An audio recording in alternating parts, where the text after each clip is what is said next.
Okay, we're moving right along here to the next part in the several part series on this fish tank cabinet. We're working on the doors now. I did not,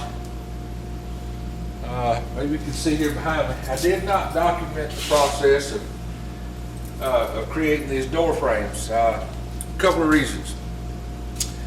The biggest one being, I did a video, I don't know, a little while back and posted it. It's called miter door repair or something like that. Anyway, it runs through the same basic steps to repair that door as it does to make a new one. Of course, that was one of the first ones I did, and it was a different camera, and I didn't even do any speaking in it. I think I just had the radio playing in the background or whatever. But anyhow, it runs through the procedures to make those cope and stick doors in a raised panel. These are going to be exactly the same thing, except we're going to do that. We're going to do that design in the middle of it.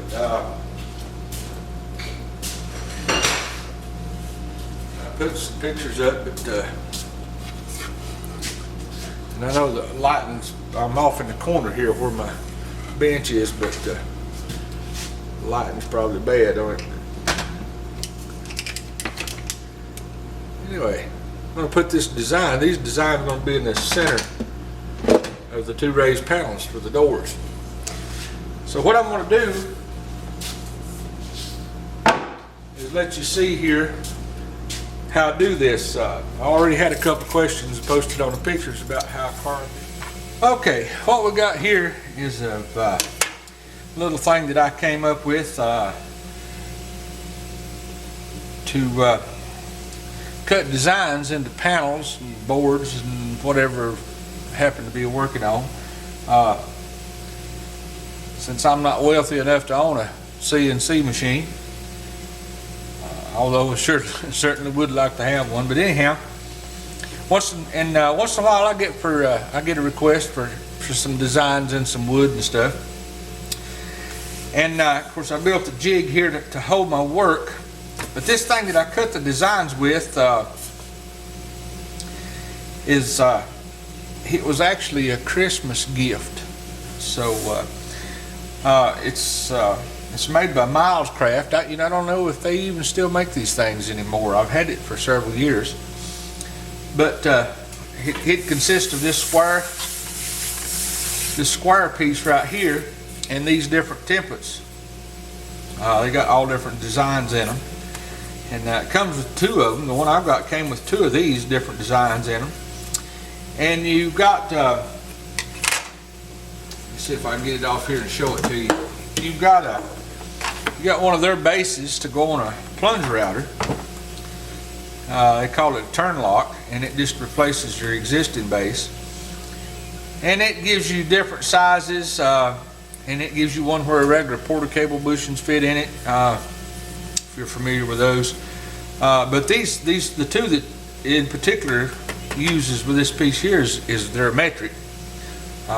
This one 17 millimeter, and then there's a 24 millimeter, and then it comes to the other ones that's standard size. So anyhow, when you pick out your router bits, you got different bit combinations. A lot of your design depends on what kind of router bit that you use in it.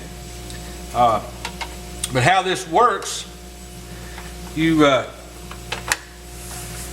a chart that comes with it, and it shows you some designs, or you can come up with your own. But say I picked out a design, and then on that chart it tells me that I'm gonna be using this number 1 hole and a number 4. I don't know if you can see it that far away, the numbers on it or not, but and then you need to know when to cut the hole and how much to turn it. See, some of them you only cut half of the part of it, whatever it happens to be. So with this particular design that we're going to do, we're going to cut all of this all the way around this number 1 hole at each position. Every position all the way around until this goes all the way around here to make that sunburst. And then the webbing around it will be made on this one. We'll cut all the way around this, and we'll only cut this one every second hole. So that means they'll just be connected all the way around. Instead of cutting every one, you cut every second. I know it probably sounds a little complex, and it really is till you actually see it done. So I'm going to get the router up here and start it, and I won't let it run probably I'll fast forward through it maybe on the video, because it takes about, I don't know, 10-15 minutes to go around here, maybe something like that. I'll stop and vacuum up the dust, and you probably do it a little quicker, but by any means that I do it here, it's way faster than if I tried to carve it. I'm not much of a carver, and I'd take a perfectly good panel and ruin it. That's not something that I think I wish I could do it. It amazes me some of the carvings that some people's able to do with hand tools. It really does. But I'm not one of them, so I've got to use a jig like this in a router, so I can at least maintain some sanity. I'll get it started here and show you what I'm talking about.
Okay, I'm going to pull it out here and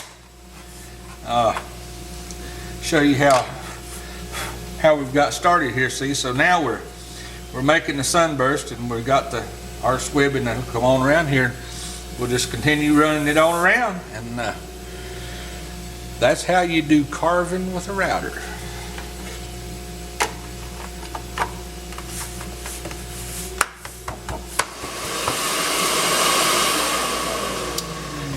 And there we go. That's how we do carving with a router. Let me see if I can get it back out here. See it a little better.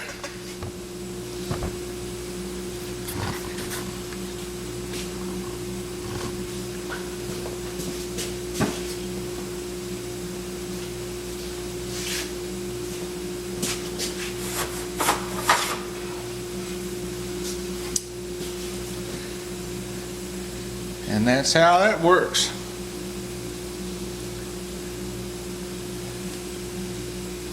Pretty nice.